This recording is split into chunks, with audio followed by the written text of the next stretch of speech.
மக்களின் முதல்வர் செல்வி ஜெயலலிதா வழக்கிலிருந்து விரைவில் விடுவிக்கப்பட்டு மீண்டும் தமிழக முதலமைச்சராக பொறுப்பேற்க வேண்டி தமிழகம் முழுவதும் மத வேறுபாடின்றி பொதுமக்களும் அஇஅதிமுகவினரும் தொடர்ந்து சிறப்பு வழிபாடுகள் மற்றும் பிரார்த்தனைகளில் ஈடுபட்டு வருகின்றனர். திருவள்ளூர் மாவட்டம் புட்லூரில் உள்ள முனீஸ்வரர் திருக்கோவிலில் 50க்கும் மேற்பட்டவர்கள் மொட்டையடித்து அங்க பிரதட்சணம் செய்து மக்களின் முதல்வர் செல்வி ஜெயலலிதா உடனடியாக விடுதலை பெற மனமுருக வேண்டிக் கொண்டனர்.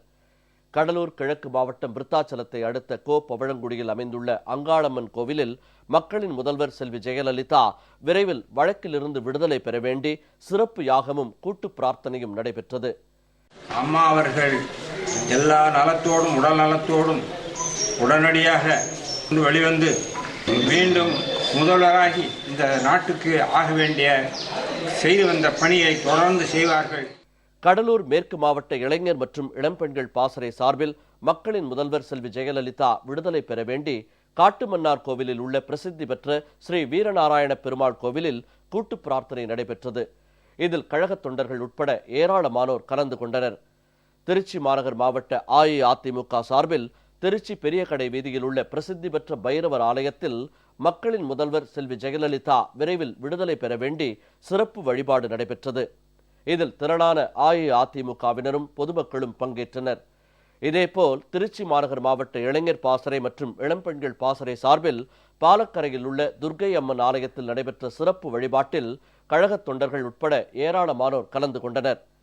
முருகப்பெருமானின் 4ஆம் படை வீடான சுவாமிமலை சுவாமிநாத சுவாமி கோவிலில் மக்களின் முதல்வர் செல்வி ஜெயலலிதா விரைவில் விடுதலையாக வேண்டி திருப்பூர் புறநகர் மாவட்ட அஇஅதிமுக தொண்டர்களும் பெண்களும் இன்று முடிக்காணிக்கை செலுத்தி மனமுருக பிரார்த்தனை செய்தனர். மக்களின் முதல்வருக்கு ஏற்பட்டுள்ள இந்த நிலைக்கு காரணமானவர்களை கடவுள் நிச்சயம் தண்டிப்பார் என பெண்கள் உணர்ச்சி பெருக்குடன் குறிப்பிட்டனர். எல்லா ஆறுபட வீடு போய் நாங்கள் கையெடுத்து கும்பிட்டு கேட்குறோம், எங்கள் அம்மாவை விடுதலை செய்ய சொல்லி எல்லா தலைவர்களும் சேர்ந்து எல்லா மக்களும் சேர்ந்து தெய்வங்கள்லாம் சேர்ந்து கம்மலை வெளியே கொண்டு வந்து நாங்கள்லாம் தாயில்லா பிள்ளை பறத வைக்கிறோமையா. நாங்கள்லாம் தாயில்லா பிள்ளைகள இந்த 15-12 நாளும் நாங்கள் கஞ்சி இல்லாமல் தண்ணி இல்லாமல் நாங்கள் ரோடாக அலையிறோம். ஊராக கோயிலாக விழுந்து கும்பிட்றோம். எங்களால் தாங்க முடியல. திருவண்ணாமலை மாவட்டம் செய்யாறை அடுத்த புலியரம்பாக்கம் கிராமத்தில் உள்ள ஸ்ரீ தட்சிணாமூர்த்தி கோவிலில் வடக்கு மாவட்ட கழகம் சார்பில் மக்களின் முதல்வர் செல்வி ஜெயலலிதா அனைத்து தடைகளையும் தகர்த்தெறிந்து மீண்டும் தமிழக முதலமைச்சராக பதவியேற்க வேண்டி சிறப்பு பிரார்த்தனை நடைபெற்றது. இதில் ஏராளமான அஇஅதிமுகவினரும் பொதுமக்களும் கலந்து கொண்டனர்.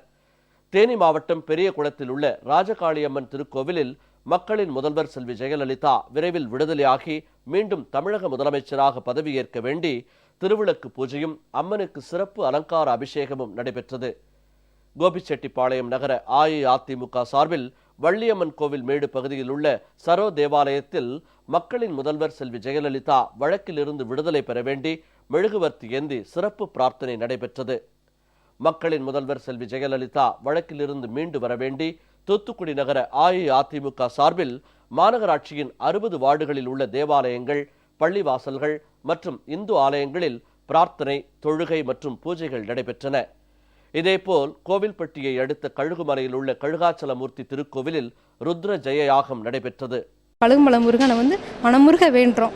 திரும்பி அவங்க எங்களுக்கு அம்மா வேணும், நல்லபடியாக அவங்க திரும்பி முதலமைச்சராக இருக்கணுங்கிற வேண்டுகோளை வச்சு தான் நாங்கள் முருகன் கோயிலில் பிரார்த்தனை பண்ணுறோம். அமைதியாக தான் நாங்கள் பிரார்த்தனை பண்ணுறோம். கன்னியாகுமரி கிழக்கு மாவட்ட ஜெயலலிதா பேரவை சார்பில் பொன்னை நகர் விநாயகர் கோவிலில் பிரத்யங்கரா யாக பூஜை நடைபெற்றது. காலை 7 மணி முதல் மாலை 5 மணி வரை தொடர்ந்து 10 மணி நேரம் குண்டங்கள் வளர்த்து மக்களின் முதல்வர் செல்வி ஜெயலலிதா விரைவில் விடுதலை பெற பிரார்த்தனை செய்யப்பட்டது.